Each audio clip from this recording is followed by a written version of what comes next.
Oke baik, Assalamualaikum warahmatullahi wabarakatuh Bapak Ibu Guru yang terhormat. Di video kali ini kami akan membahas informasi yang terbaru Bapak Ibu dari Kementerian Keuangan ya. Jadi baru-baru ini Kementerian Keuangan mengeluarkan aturan ya PMK nomor 24 PMK 07 2022 Peraturan Menteri Keuangan nomor 07 2022, di mana dalam salah satu pasalnya ya, pasal 21 disebutkan bahwa penyaluran dana BOS reguler, dana BOP PAUD reguler, dan dana BOP kesetaraan reguler dilakukan secara bertahap. Jadi ada dua tahap Bapak Ibu. Tahap 1 disalurkan paling banyak 50% dari pagu alokasi provinsi kabupaten kota paling cepat bulan Januari tahun anggaran berjalan. Tahap 2 disalurkan sebesar sisa dari pagu alokasi provinsi kabupaten kota yang belum disalurkan paling cepat bulan Juli tahun anggaran berjalan. Jadi ini kabar gembira tentunya untuk sekolah dalam pengelolaan anggaran, karena penyaluran dana BOS dipersingkat ya, disederhanakan lagi. Kalau kemarin kan tahun kemarin 3 kali, dari tahun-tahun sebelumnya 4 kali setiap triwulan, disederhanakan menjadi dikurangi menjadi 3 kali. Nah, untuk tahun 2023 itu menjadi 2 kali saja Bapak Ibu, 50%, 50%. Sehingga sekolah tentunya akan lebih leluasa dalam mengelola anggarannya untuk pelaksanaan kegiatan operasional di sekolah, termasuk kegiatan-kegiatan yang dilaksanakan untuk siswa ya, untuk peningkatan kompetensi guru dan seterusnya, termasuk juga dalam penggajian gurunya ya, gaji guru honorer seperti itu Bapak Ibu.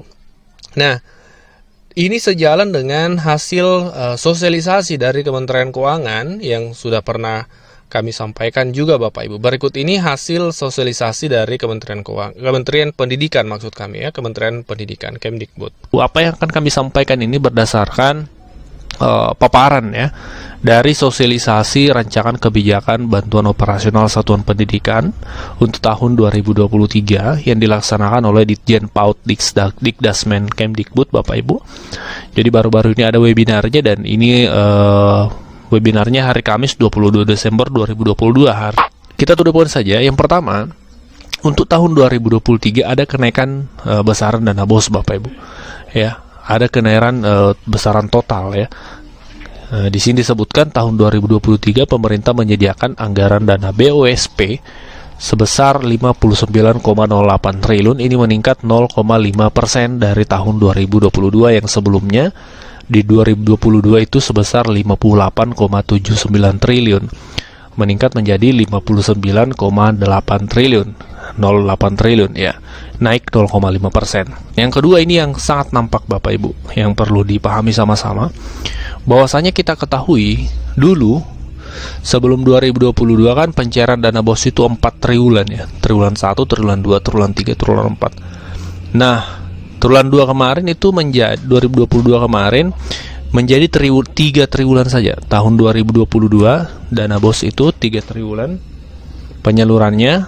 Triwulan tahap 1, maaf ya, bukan triwulan ya, tahap 1 itu 30%, tahap 2 itu 40%, dan tahap 3 kembali 30%. Nah, untuk tahun 2023 itu tidak 3 tahap lagi, tapi 2 tahap saja Bapak Ibu. 2 tahap saja, yaitu tahap 1 sebesar 50% dan tahap 2 sebesar 50% Bapak Ibu. Untuk tahap 1 sebesar 50% itu paling cepat disalurkan bulan Januari, paling cepat. Tahap 2 sebesar 50% disalurkan itu paling cepat bulan Juni. Ya, jadi Januari dan Juli ya, Januari dan Juli. Tahap 1 Januari paling cepat, tahap 2 Juli paling cepat Bapak Ibu. Ini kebijakan yang pertama yang paling bernampak ya, seperti itu. Nah, selanjutnya untuk pelaporan dana BOS ada juga perbedaan antara tahun 2022 dengan 2023. Untuk tahun 2022, pelaporan tiap tahapan ini menjadi syarat penyaluran. Misalnya laporan tahap 1 menjadi syarat penyaluran tahap 3, laporan tahap 2 menjadi syarat penyaluran tahap 1, dan laporan tahap 3 menjadi laporan syarat salur tahap 2 tahun berikutnya Bapak Ibu. Nah, untuk tahun 2023, pelaporan tiap tahapan ini menjadi syarat penyaluran.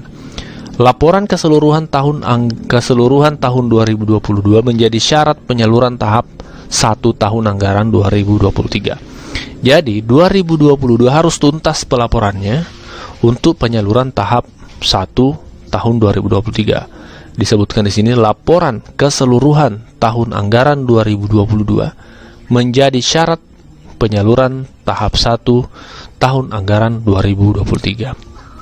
Yang kedua, laporan tahap 1 menjadi syarat penyaluran tahap 2 tahun anggaran 2023 dan minimal telah merealisasikan paling sedikit 50% dari dana yang diterima pada tahap 1. Jadi untuk penyaluran tahap 2, laporan tahap 1 harus sudah selesai dan realisasinya paling sedikit 50%, tidak boleh kurang dari 50% dana yang sudah direalisasikan dari dana BOS tahap 1 untuk penyaluran tahap 2. Seperti itu Bapak Ibu. Nah, selanjutnya tahun 2022 pelaporannya itu masih menggunakan 2 kanal, 2 jalur ya, di boskemdikbud.go.id atau aplikasi RKAS ya, RKAS. Nah, untuk tahun 2023 itu satu saja, yaitu aplikasi RKAS ya, yang disediakan oleh Kemdikbud Ristek. Jadi satu saja ya, yang tidak ada lagi boskemdikbud.go.id, yang ada adalah melalui aplikasi RKAS itu. Seperti itu. Dan batas waktunya juga berbeda. Kalau di tahun 2022 penyampaian laporan diatur batas waktunya. Untuk tahap 1 31 Juli ya, ini tahun 2022. Tahap 2 31 Oktober. Tahap 3 31 Januari tahun berikutnya. Nah, untuk tahun 2023 berbeda. Penyampaian laporan diatur batas waktunya. Laporan tahap 1 itu 31 Juli, laporan tahap 2 31 Januari 2024. Nah, ini Bapak Ibu terkait mekanisme pelaporan ya, yang berbeda dari 2022 dengan 2023. Satu lagi yang ini baru Bapak Ibu kebijakannya. Ada skema pemotongan bagi sekolah yang terlambat menyampaikan laporan. Ini jadi Bapak Ibu jangan sampai dana BOS 2023 Bapak Ibu di kepala sekolah dalam hal ini terlambat melakukan pelaporan karena akan diperlakukan potongan antara 2-4% Bapak Ibu. 2-4%. Ya, di sini disebutkan maksimal laporan tahap 1 ya, itu bulan Juni ya, atau bulan Juli ya, bulan Juli. Januari, Februari, Maret, April, Mei, Juni. Kalau sudah masuk Agustus itu dipotong 2% untuk penyaluran tahap 2. Kalau masuk September dipotong 3%, masuk Oktober dipotong 4%. Ya, ini untuk sebagai langkah tegas agar sekolah tidak lambat melakukan pelaporan realisasi dana BOS-nya seperti itu. Kemudian untuk tahap 2, maksimal laporan tahap 2 Bapak Ibu.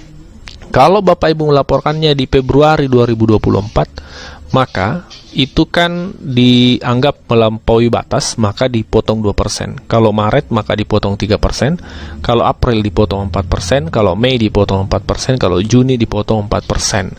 Jadi kisaran 2-4% pemotongannya bagi sekolah yang terlambat. Sekali lagi, bagi sekolah yang terlambat melakukan pelaporan seperti itu. Selanjutnya, untuk tahun 2022, sisa dana BOS tahun 2020 dan 2021 diperhitungkan pada penyaluran dana BOS tahap 2. Untuk tahun 2023, sisa dana BOS tahun 2022, ya, tahun 2020 berarti secara keseluruhan, diperhitungkan pada penyaluran dana BOS tahap 1 tahun anggaran 2023. Nah, ini Bapak Ibu beberapa poin yang sempat kami bahas untuk kebijakan dana BOS 2023. Kita akan bahas lebih lanjut nanti. Ini sebagai video pertama karena banyak hal-hal menarik ya Bapak Ibu dari webinar itu akan kita bahas lebih lanjut Bapak Ibu. Terima kasih, semoga informasi bermanfaat. Silakan di-share ke seluruh sekolah di Indonesia agar diketahui. Wassalamualaikum warahmatullahi wabarakatuh.